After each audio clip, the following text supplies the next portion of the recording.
In this presentation, you're going to learn about good foods and bad foods, what I recommend about these things, and why I recommend doing what I'm saying in this presentation. So in a moment, I'm going to give you a list of good foods and bad foods. But before I give you those lists, let's talk about why I give you these lists of foods, and then I'll talk about what we're going to do with them. The reason why is all because of insulin.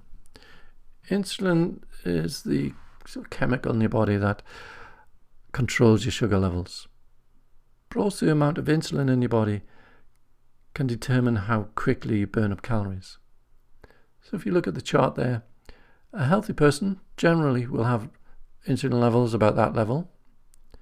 However, many overweight people, I use the word many specifically, but many overweight people have insulin levels that are too high.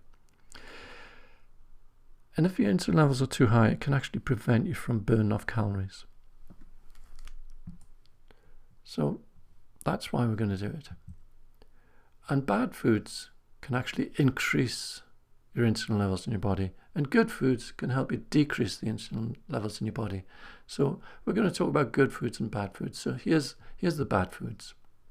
So that's potatoes, pasta, rice, processed food, margarine, wheat-based things, or wheat-based food, which includes your bread, cakes, biscuits, sweets, chocolate, fizzy drink, and alcohol. So they're all the things that I consider as bad foods. But let's just talk about a few of them. Let's take processed food. Anything that's in a tin or a can is generally very processed, and it's just lots of chemicals in there, lots of added sugar, etc., etc. So you want to avoid them. Margarine, you want to avoid margarine. Margarine is not good for the body, can do a lot of damage to you. And I'll give you an alternative for margarine in a moment. Anything wheat-based, especially your bread. A lot of my clients do suffer when they eat normal bread. I call it normal bread. I am going to give you an alternative in a moment for that bread. Cakes, biscuits, sweets and chocolates, I think they're self-explanatory. Fizzy drink. Why is fizzy drink there? A lot of my clients talk about or come along and say they drink lots of diet fizzy drink. And I say, no fizzy drinks allowed, because especially the diet fizzy drinks, because inside the diet fizzy drinks, there's no sugar, obviously, that's why it's a diet fizzy drink, but there's a substitute sugar. And this substitute sugar, what it does actually to your brain, it cons your brain. Because you have a fizzy drink because you want something sweet, but there's no sugar in it. Because there's no sugar in it, your body then says, well, I've had no sugar, so I'm going to have to find some sugar.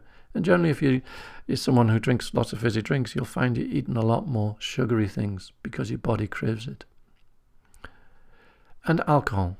Why is alcohol there? A couple of reasons why alcohol's there. One is that alcohol basically is sugar. It's just a load of sugar. But also, what happens when you have a few drinks is that you knock the front part of your brain out. It gives you the thing called Dutch courage, and you'll go out and dance or party or do something when you've had a few drinks where perhaps you wouldn't if you didn't have a few drinks. So it knocks that part of the brain out. So what I normally say is that if you drink an alcohol, then generally if you won't be worried about what you're doing on this program if you've had a few drinks. So that's why alcohol is in there. So now let's look at some of the good foods. The good foods. So there you see potatoes. One of the alternatives for what I call normal potatoes is sweet potatoes. Sweet potatoes are very, very good for lowering insulin levels. Then you got chicken, fish. There should be, there's meat there as well under there. Full fat dairy. Right, we want you to eat full fat dairy. Don't drink milk that's not full fat. Don't eat low fat yogurts, because everything that's low fat has had the fat taken out, and fat is actually what gives food its taste. So in order to make it taste nice, what the manufacturers do if it's not full fat is actually put extra sugar in to make it taste better. So eat full fat dairy. Certainly instead of margarine, eat butter, real butter. The bread there, there's a bread called spelt bread. You can buy it in supermarkets. Some of it does have a little bit of wheat in it, but we can't really do much about the recipes. But most of the spelt bread will be either purely spelt, or spelt and rye. And spelt bread's very good for lowering insulin levels. As I say, you can eat meat, fruit and veg. And nuts, also you can eat nuts and things like that. So that's anything on that side you can eat. So what am I going to make you do? I'm going to ask you not to eat anything on the bad side for 4 weeks. So just don't eat anything on the bad side for 4 weeks. And what you'll find is that if you don't eat these foods for 4 weeks, you wait. If it's the insulin levels that causing you to keep your weight on or put weight on, then by not eating these foods, what should happen is that your insulin levels will come down. And as your insulin levels come down, you'll find that your weight will come down as well. And then what we do, we start reintroducing these foods 1 week at a time. So you'll start putting potatoes in for a week, and you'll be noticing whether your weight's still coming down, or if it's stopped, or if it goes up again. And you'll do the same with pasta, then rice, processed food.